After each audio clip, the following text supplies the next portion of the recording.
Greetings, everyone, and thank you for joining us for this special online alumni event. I'd first like to acknowledge the traditional custodians of country throughout Australia, as well as wherever you are in the world at the moment, their connections to the land, sea, and community. We pay our respects to their elders, past and present, and extend that respect to all Aboriginal and Torres Strait Islander peoples today.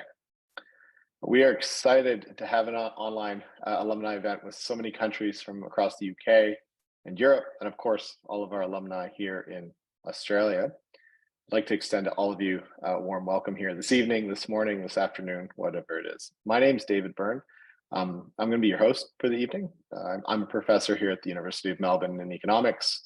I'm an affiliate of the Melbourne Energy Institute. I do empirical research and industrial organization, studying largely energy markets. And I've worked with various energy stakeholders, government and industry through my work. Now, a bit of housekeeping. First is if you have any questions for our panel this evening, please use the Q&A function at any time and just submit your questions. I'll be keeping an eye on that. I'll be sort of your representative and I'll be putting those questions to panelists once we get going on all things energy related in the UK, Europe, or even Australia. We'd love for this to really be driven by you, the audience, but we'll have some warm-up questions for the panelists to get going while everybody sort of mulls their thoughts and things they might want to ask about. This webinar will be recorded and available afterwards if you're interested. Now, sort of before we get going, what I'd like to do actually is just have a really quick poll, and that will pop up on screen in just a second. And if you could just take a second to let us know where you're joining us from, wherever in the world tonight, just to get a sense of where we are geographically as an audience. T help us out with that to get that up and going. So T, if you want to just let us see the results. I'm an economist, so I'm really keen on data. So let's see where we're all from. We have it. Okay, so we have folks in from London, of course. Some other parts of the UK and Ireland are here. Most of us are from London. I guess there's a bunch of us here on the call, also from Australia. And we have someone from Scandinavia, so welcome to you as well. So yes, so we have sort of the different parts of the world we expected to be here, but Scandinavia, I wasn't going to see it, but hey, welcome here. Okay, so thanks. Let's we'll start introducing our panel. First up, joining us from London is one of our alumni, Joanne Evans. So we got her. There she is. Hey, Joanne. Joanne currently works as an economist at the Department of Business and Energy and Industrial Strategy in London. She has worked at its predecessor, the Department of Energy and Climate Change. Her work has covered a variety of energy-related policy areas, including things like the security of energy supply and energy efficiency. So welcome, Joanne. Next up, we have Professor Michael Brear. Michael's the director of the Melbourne Energy Institute, and he's an engineer. So his research and his consulting with industry and government in various areas, including the technical, economic, and environmental analysis of transport and energy systems. Studied things like the combustion of conventional and alternative fuels, and he's also gotten into things like stationary and mobile power plants, featuring engines, turbines, energy storage, and renewables. Michael's a fellow of the Australian Academy of Technology and Engineering in Australia and the Australian Institute of Energy. I think the last thing I'd point out, just on the teaching side, Michael helped establish the University of Melbourne's multidisciplinary degree in the Master of Energy Systems. So welcome, Michael, this evening. Last but not least, we have Associate Professor Leslie Martin. Leslie's an environmental economist and an expert in environmental regulation.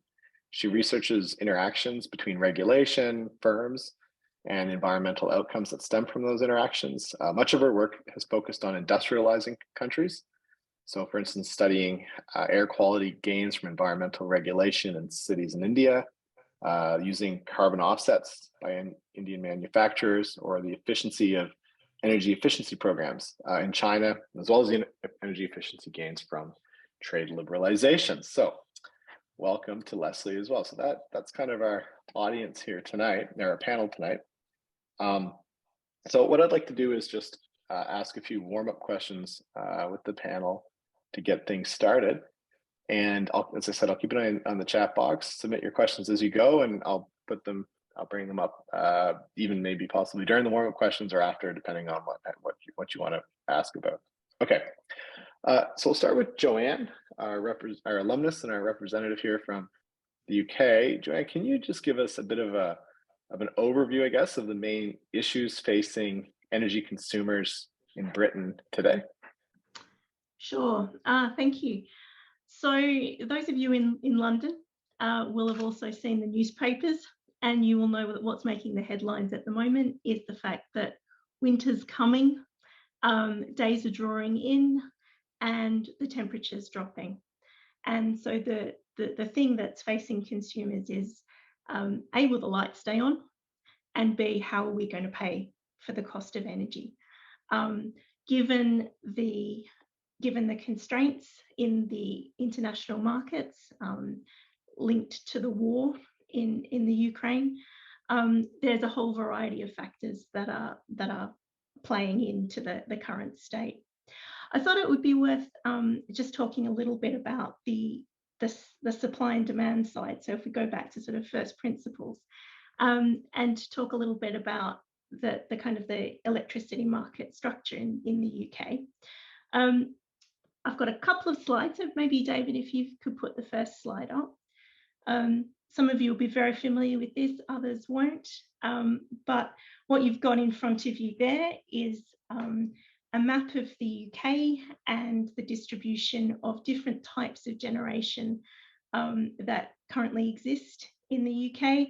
So you'll notice around the coastline, there is a variety of different nuclear power stations in purple.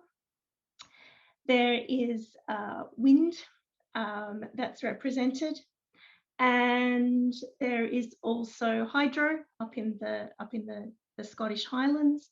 The predominant source of electricity generation, though, is natural gas, and we'll come back to that and the impact that the international markets have on the electricity supply. If we move to the second diagram that I've included, in addition to what is generated domestically, there's also a number of interconnectors that allows Britain to import and export power. So you'll see there that the links feed into France, Belgium, the Netherlands, and Ireland. And so there's capacity that moves across those interconnectors, which is a source of both demand and supply, but ultimately Britain is a net importer of electricity capacity. So the mix of electricity generation, if we go back to the previous slide, is, as I indicated, predominantly gas at the moment. So given that the impact of the international markets, and particularly the international gas markets, which have gone crazy since the start of the war in Ukraine, with the restrictions in the global market. So that has meant that gas prices have become incredibly high, which is feeding into electricity prices. Now, the reason that affects consumers is that the majority of heating that is done in the UK is done through gas. So a lot of gas generation and a lot of need to heat homes. So the concern then is, winter's coming. How do we pay for these rising electricity prices? So the most recent consideration, given that the UK has also got climate commitments, so net zero commitments out to 2050, is to think about, well, what do we do to help consumers in the short term? So what's happened most recently is that the government's introduced a couple of schemes, one for households and another for businesses, which is designed to provide a price cap for the prices that consumers will face over this coming winter.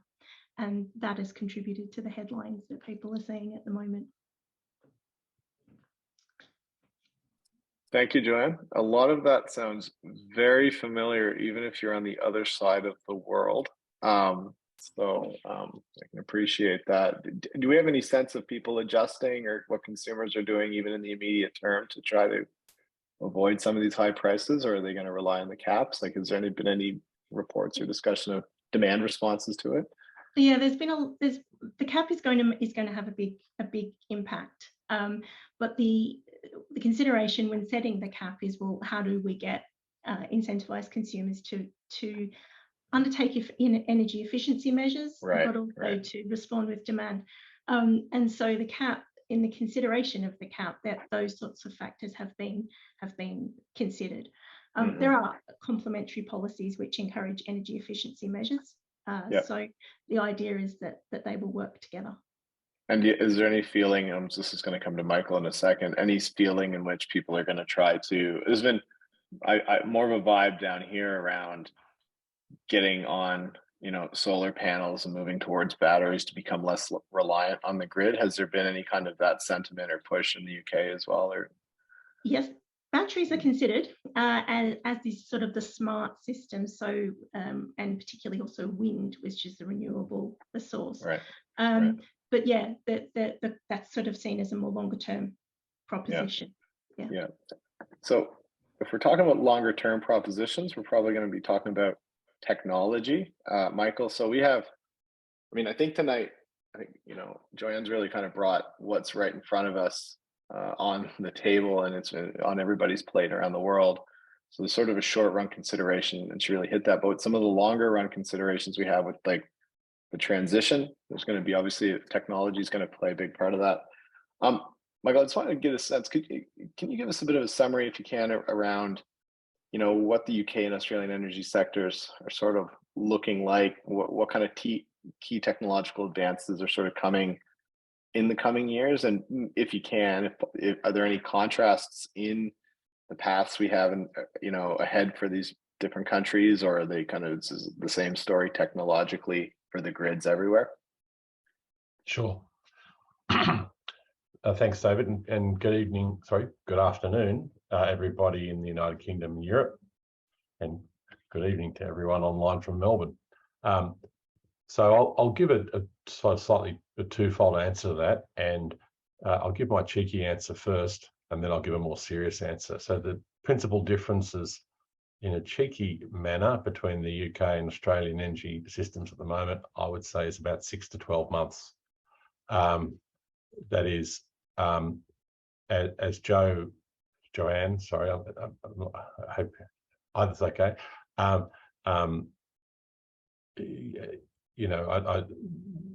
The UK is already facing very difficult circumstances. We have had some circumstances that were tough-ish earlier in the year for consumers. We didn't completely dodge the same bullet. I'd call it more of a light flesh wound in May of this year, but we're not out of the woods yet. If our generator performance continues to degrade more quickly than we expect, which seems to be the recurring lesson of the last 5 to 10 years, stuff gets wobblier and older and less reliable more quickly than we keep thinking it should do.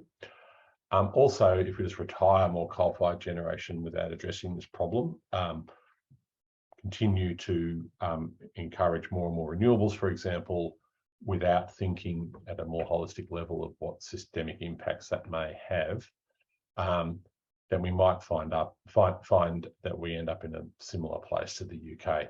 And that war in Ukraine is driving energy commodity prices everywhere, as you indeed mentioned. The remarkable thing, though, of course, is that Australia is a major energy exporter when the UK is not. So in principle, if we should be able to shield ourselves from these commodity prices if we really wanted to. The Western Australians have done that via a domestic gas reservation policy, but enacting anything like that on the East Coast seems to be a bit too hard for the previous government, and it looks like it's pretty hard for the new government as well, although there's I think a bit of a fight brewing inside the Australian Labor Party at the moment on this matter. Technologically, of course, in principle, we can build the same stuff in the UK and Australia, but of course, the very different circumstances will probably lead us to make different choices. I think most noticeable to consumers, Australia's a hot, dry, wide country. We don't get snow much and all those things. So our choices, particularly in heating and cooling technologies, will be quite different and are already quite different. But also around that, choices of energy efficiency or energy productivity measures. It's, those of us who have lived in the UK, and I did, houses are generally better built over there for the colder winters, as is often the case in colder climates around the world. But in Australia, of course, we now have, 1 in 3, 1 in 4 households with rooftop solar, houses with rooftop solar, and the uptake of distributed energy resources more broadly will be significantly different between the two countries, I expect. Electrification of transport is probably easier in the UK because people drive shorter distances, but also the financing of shared recharging infrastructure is probably easier when you've got more people per square kilometre and driving EVs. So buy them more because it's easier to drive them shorter distances, but also if you've got more people with more EVs per square kilometre, then you can probably finance the shared infrastructure more easily. Solar and wind, no surprises in Australia with our land, although it's interesting, I don't think the land availability is as vast as some people think it is. You've got to start thinking very carefully about biodiversity and native title and farming and all these other things. Nuclear, though, is probably, in my view, essential part of the energy mix in the UK and in colder countries with higher population densities. Whether or not we need it in Australia, I don't know. The consensus probably not, but we'll see. Yeah, and it's fascinating that nuclear was just something that you would just never talk about. And it's even the fact that the conversation has come back up here a little bit here has been, I mean, we ran a seminar, Leslie, we were there, it was 4, 5, 6 years ago. And at the time, people thought we were crazy for even just asking the question about and we just even thought about nuclear at all. And then seeing these conversations start to pop up in a world with, a lack of energy security and these, really high prices that we're currently facing, and also just realizing how interconnected the whole energy market is around the world. And the exposure to it, all of a sudden you get everybody updating and thinking, well, nuclear, maybe it doesn't sound so bad. I also find it, it is remarkable that we have all this gas and we have a gas crisis in Australia. It's just such a tough pill to swallow, and you just have to say, well, it's an international market. I always wonder, and I'll get to Leslie in a minute, thinking about pricing and taxes, but I sometimes wondered, if our gas exporters here make huge windfall gains from that market, couldn't we just, do some kind of tax and redistribution to help everybody pay for the bills here rather than, restrict supply and altogether from going overseas? The Economist is now saying reap the economic benefit and redistribute. But anyway, little thoughts that pop up in my head with these things. Well, the UK is talking about exactly that. Yeah. And I can also attest to the differences in warming as a Canadian with insulation and homes in Australia versus absolutely versus Canada. It's unbelievable. Okay, so that's a good take and a good segue into, I think, from moving from technology and I mean this interplays with prices and taxes and regulations and all these sorts of things. And we have Leslie here, studies this stuff all the time. Okay, so Leslie, I think so in the economics community, I think it's largely historically been sort of consensus, or it's one of these things economists don't agree on anything, but we can agree. We historically sort of think carbon taxes are a really good way to incentivize investment in renewables and deal with social cost of carbon, these sorts of things. But recently, so the economists have been shooken up a bit. There's some of our top energy economists from around the world have come out with this research suggesting that carbon taxes might not be a good idea anymore.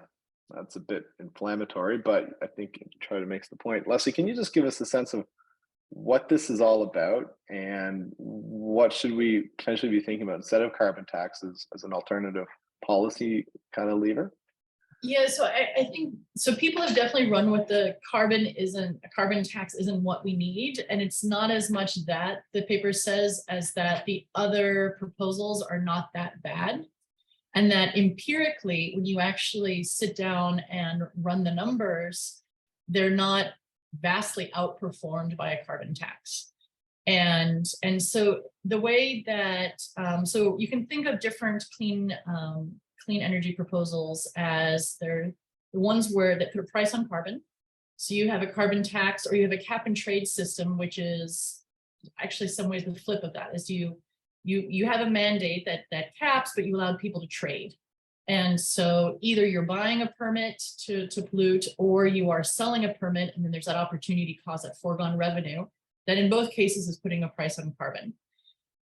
You can also have what you can think of as a standard, typically an intensity standard, where, so for instance, in the US at the state level, there's a minimum share of megawatt hours that have to be produced from clean sources or green sources. So these green mandates or standards.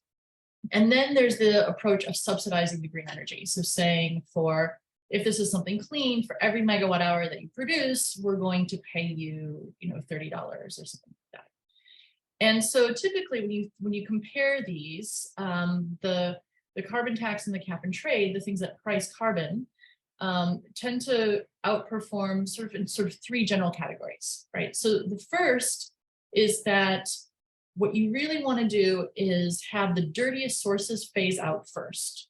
So if I say 20% has to be renewable, yes, it's going to displace non-renewable stuff, but it's not clear that it's necessarily going to displace the worst stuff, right? Whereas if you tax carbon, the stuff that has the most carbon is going to have the highest tax. And so that's what you'd then be getting rid of first. The second is that you actually want electricity to be expensive. And so if you go at it with a subsidy, so there's this sense that if you go at it with a subsidy, rather than, so because this pollution is an externality, we think of this as an additional cost that society bears from the consumption. You want to make sure that that cost is being paid. And so if you make electricity too cheap, people are going to use too much of it, and that's going to distort everything. Finally, subsidies are just expensive, right? And so you want to generate government revenues. And so the paper doesn't really deal so much with the expense part, but it deals with the first two. And what they basically show is that looking at the mix in the US, so for the first point about you want to get rid of the dirtiest stuff first, they actually show that most of the coal facilities in the US have operating costs that are really high. And unless natural gas is extremely expensive, you're going to get rid of the coal first. And so what's actually, a little interesting is that right now, natural gas is starting to get close to the range where you'd start flipping and thinking, well, maybe I'm going to start dropping the natural gas first. But for the most part, it's been that the coal stuff, a lot of it is much older. A lot of it is really inefficient. Coal is not all that cheap, just in the private market, not looking at its environmental costs. And that's what people drop. And so the authors were calling this sort of the happy environmental coincidence that the profit motive aligned when you just looked at the data. Now, that doesn't necessarily mean that in every country it's going to be the same. For instance, China has a lot of new coal that they've put in, and then that might not necessarily be the case if they try to follow the same rule of thumb. The second one is also really interesting because it's this idea of you want electricity to be expensive because you want it to incorporate the price that you pay to incorporate the full social cost. The thing is, and this is a paper by Severin Borenstein and Jim Bushnell, like, do two wrongs make a right? And what they basically show is that there are quite a few markets where, because of other reasons, mainly the retailers exercising market power, people are actually already paying way too much for electricity. So it's not that electricity is actually too cheap, that in quite a few markets, there is market power, it's getting exercised. And so the retail cost of electricity is actually already too high. And in that case, then, when you can think of it as, you price the externality, and then if you make electricity even way too expensive, because it's already too expensive. And so you're making the situation worse. And so they basically say, when you think of this, people typically think of it in a market where there's no distortions whatsoever. And then we say, okay, now we know pollution is a distortion, let's fix that. The issue is that you actually have a market that's super distorted because there's market power all over the place. And so just trying to fix pollution, you can't do it without taking into account what's already the problem that you already have. And so that's basically been the paper. And so they come out saying that the clean electricity standards look much better in practice than a lot of economists had given them a rap for. And then even the subsidies in a number of markets, and they actually do the variation within the US. So they say the subsidies in California are actually great because California was a market where electricity was way too expensive relative to what it should have been. That their electricity was actually relatively clean, and yet the markups were huge. Whereas in the eastern parts of the US, there's a number of places where the market was a little more competitive, and it was actually very polluting. And in that case, then the carbon tax looks better. But yeah, so they said this, and I think it's exactly as Dave was saying, that economists, everyone agrees that trade is good. Everyone agrees that, you know, either these cap and trade system or the carbon tax is sort of the way to solve environmental problems. And in my lectures, I have 3 lectures on that. And it turns out that, you know, it's a little more nuanced a story. Yeah, I think the creaky old coal power plants Michael alluded to, like the economics have just gotten so poor for them that they're kind of kicking themselves out and putting them first in line, basically. So yeah, and like you say, it's context specific. So in some of these, you know, in Australia where we have, like Michael was saying, they're going to be you know, being shut down quite rapidly, these old plants going forward, they're just naturally going to be first cab off the rank kind of going forward. I was reading up, you know, on the Energy Security Board report. We had a report here in Australia about what we're going to need going forward with replacement, you know, of capacity on the grid and the network. And the numbers are just astonishing. So the quote is something to the effect of, in the next 28 years, we need to produce 7 times more new capacity than what was produced over the previous 24 years, or something to this effect. Like, it's just an insane endeavor we have in replacing, you know, these aging power plants going forward. And, you know, that's all ahead of us. Leslie mentioned market power, and I wanted to kind of bring in the retail side of it, maybe back to Joanne in the UK. I think one thing that's interesting with Australia and the UK is we share similar market designs with electricity retailing. We deregulated electricity retailing here in around 2009, 2010. You know, on the issue of market power, we've still had persistently high profit margins in a deregulated sector that was supposed to deliver lots of competition, low prices, tons of innovation. We feel like we've had various government inquiries into this now. It feels more like a stodgy market of a lot of marketing, a lot of confusion, a lot of consumers being disengaging and not really being able to shop around and find deals very well. Is that a similar characterization in the UK, or are you guys just finding it way better than us, Joanne? So it's actually quite an interesting market. So the deregulation of the supply market, up to sort of 2018, I think it was, there was about 70 suppliers that you could choose from in the marketplace. More recently, though, last winter, there was over 20 suppliers that just didn't get their sums right and consequently didn't make it. So we've sort of dipped back now to about 24, 25 suppliers of choice in the marketplace, with a couple of suppliers getting special treatment from the government, or special additional help from the government to kind of keep the show on the road. So the market has, I guess there has been a decent element of competition at certain points in that respect. The market has needed help from the regulator, though. So Ofgem, the regulator, has had to step in and, for example, insist that suppliers make it known to customers what the cheapest tariff is. So even the most apathetic or discouraged customer at least has the information that they should switch. And there's also been requirements on how hard or how easy you make switching. So while you'll never get sort of that frictionless movement of customers, the regulator has stepped in to try and make the system a bit more user-friendly for the customer. Have we had any sense of any reaction from customer groups, or has there been any responses to any of this? Any guests or any sense in which there's been a reaction or positive response? Yeah. So I think the main response has been for the customers on sort of fixed tariffs. So if you've got a meter, your ability to kind of shop around is very limited. So there's quite a lot of focus on how you treat or how the regulator makes provision for those sorts of customers who are not able to shop around like others. And that's a constant kind of area that's under review, because that sort of feeds into the fuel poverty kind of discussion. Right, of course. Yeah, but in terms of switching, the switching sites that you see here in Australia exist, and customers, I think, are getting more used to the idea that actually loyalty is not necessarily rewarded, and you should start looking around.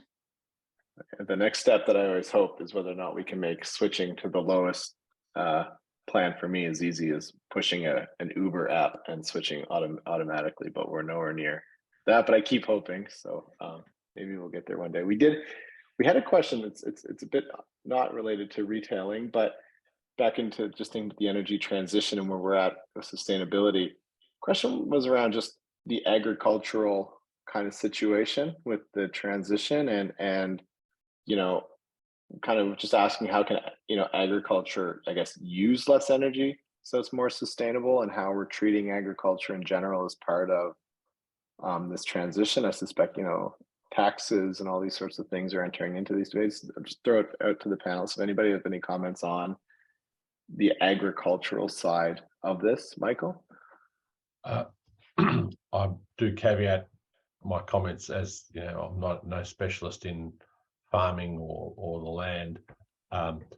The energy use in agriculture is one thing. Of course, when it comes to greenhouse gases, in Australia anyway, and I'm guessing it's similar in the UK, the principal forms of greenhouse gas emissions from land use is methane, and that can come from a whole bunch of different sources. Ruminant animals, cows and sheep and all that, but also just the breakdown of biological matter releasing methane. So you can make such a system as energy efficient or as clean in terms of its energy consumption as you possibly can, but you won't solve doing that the greenhouse gas emission problem of agriculture. And then, just like there is for the energy system or the transport system or industry or whatever, there's a whole bunch of different options for technological options for mitigating that emissions from that sector, and that's where there are specialists who know a lot more about it than I do. But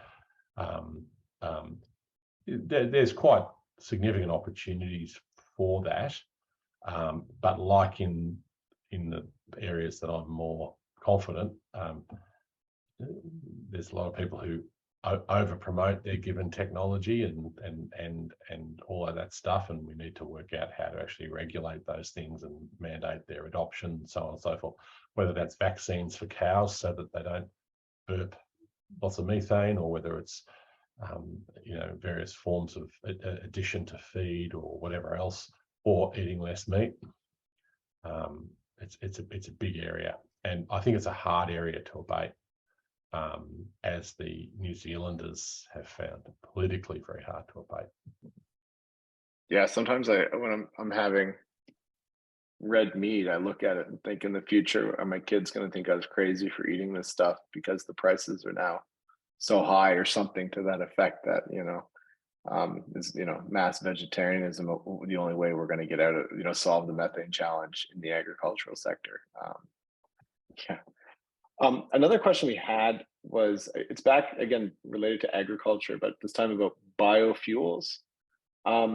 So what I hear with transport all the time, I mean, this is just, I think probably because Leslie's down the hall from me. So I'm hearing a lot about electric vehicles as what's going to be the big thing driving, the transition with electric, with the energy transition. But biofuels, have they kind of gone out of style? I mean, I'm just curious if anybody on the panel, like Leslie, do you have any thoughts on that one? I used to hear a lot about them, and now they're kind of like, Well, so in the US, it was certain ag subsidies fell out of style, and this was sort of seen very much as a way to send money to states where you had low populations but a lot of voting power in a way, and it was very much the sort of large agro-industrial cashing in on the subsidies. But then when people started doing all the life cycle emissions, they tended not to do very well, biofuels. And the idea was sort of, it's a little bit like with EVs where the current EVs, depending on how you charge them. Sorry, EV is electric vehicle. That's sorry, like electric vehicles. Right? So they're not necessarily very clean now, but you have high hopes for the future. And it was sort of the same with biofuels, right? It was that, the farmers are using fertilizers that are made with coal, and they're using these like diesel tractors to farm the corn. And then by the time you've converted it, just your carbon life cycle wasn't looking all that great. It wasn't horrible compared to petrol, but it wasn't awesome. But there was hope that later generations were going to be great. But then some of that stuff was also a little questionable, right? Because there were these, I remember, so I was at Berkeley where there was a lot of research that was happening sort of in this area. And one of the presentations I saw is they were going to genetically modify basically what they called starchy crops, were basically trees, so that the trees would break down easily. And so you just had this mental image of, you're now going to introduce these mutations into the environment to make trees that basically like sort of flop over and that easily get converted into other products, right? You're like, I'm not sure that's a great idea. I can see that going wrong, right? But this was sort of, but people were, just pitching things. My general sense is that when battery costs started coming way down, EVs just became much more price competitive than they've ever been before. And now people aren't talking about, compressed natural gas or any of this other stuff. They're just talking about EVs, and about how can you clean up the grid fast enough so that when you plug in the EV, it's actually running off of clean charge rather than running off of coal, essentially. Yeah. But on the EVs, so here's the number that, again, doing a bit of reading for today. Why is it Australia in 2021 sold 8,700 EVs and the UK sold 327,000, and they're like doubling their supply every year?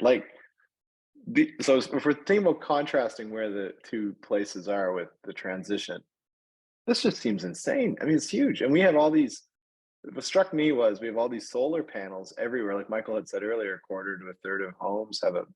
So we have all these panels ready to charge these EV batteries. So is it just the density issue, I think, that Michael raised earlier? There's a bunch of factors, but any thoughts on, Les, I know you have a bunch of research on this. Do you have any, what would be like the one? Michael does too. So if Michael, sorry, Michael, why don't you go?